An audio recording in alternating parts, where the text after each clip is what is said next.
கரூரில் தவேக தலைவர் விஜய் பிரச்சார செய்த போது ஏற்பட்ட கட்டுக்கடங்காத கூட்ட நெரிசல் காரணமாக பரிதாபமாக 41 பேர் பலியானது ஒட்டுமொத்த நாட்டையும் உலுக்கியது.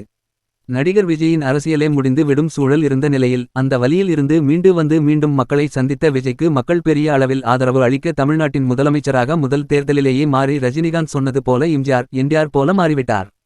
கரூர் சம்பவம் நடந்து சுமார் 285 நாட்கள் கழித்து மீண்டும் இன்று விஜய் கரூருக்கு வந்து மக்களை சந்தித்து பேசினார்.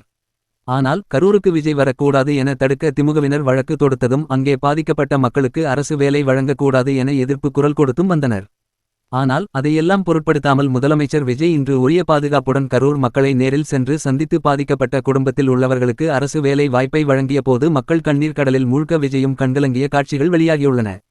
கரூரில் விஜய் தீய சக்தி என மீண்டும் திமுகவை எதிர்த்து பேசிய நிலையில் குளத்தூரில் கொத்து பரோட்டா போட்ட கதையெல்லாம் செய்து அரசியல் பேச்சுக்களை பேசினாலும் கடைசியாக இந்த ஆட்சியில் லஞ்சமே இல்லை என்றும் அப்படி யாராவது உங்க கிட்ட லஞ்சம் கேட்டால் என் மகன், என் அண்ணன், என் தம்பி, என் புள்ள விஜயோட ஆட்சி நடக்குது, ₹1 லஞ்சம் தரமாட்டோம் என தைரியமாக சொல்லுங்க என தன்னம்பிக்கை கொடுத்துள்ளார்.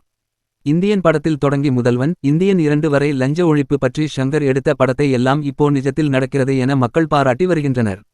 கரூர் துயரத்தில் உயிரிழந்த குடும்பங்களில் அரசு வேலைக்கு தகுதியான 31 பேரை தேர்வு செய்து பணி ஆணையை இன்று கரூரில் முதலமைச்சர் விஜய் வழங்கினார். அப்போது சிலர் கண்ணீர் மல்க விஜயை கட்டியணைத்த நிலையில் அவரும் துக்கம் தாங்காமல் கண் கலங்கிய காட்சிகள் வெளியாகி உள்ளன. மக்களை பாதுகாக்க வேண்டியது அரசின் கடமை என்றும் புதிதாக அரசியலுக்கு வரும் கட்சியினருக்கு அனுபவம் இல்லாத நிலையில் அரசு சரியான பாதுகாப்பு நடவடிக்கைகளை எடுத்து இருந்தால் கரூர் சம்பவமே நடந்திருக்காது என்றும் இன்று போல அன்றும் பாதுகாப்பு கொடுத்திருந்தால் கண்டிப்பாக 41 பேர் உயிரிழந்திருக்க மாட்டார்கள் என கரூர் மக்கள் கண்ணீர் மல்க கூறியுள்ளனர்.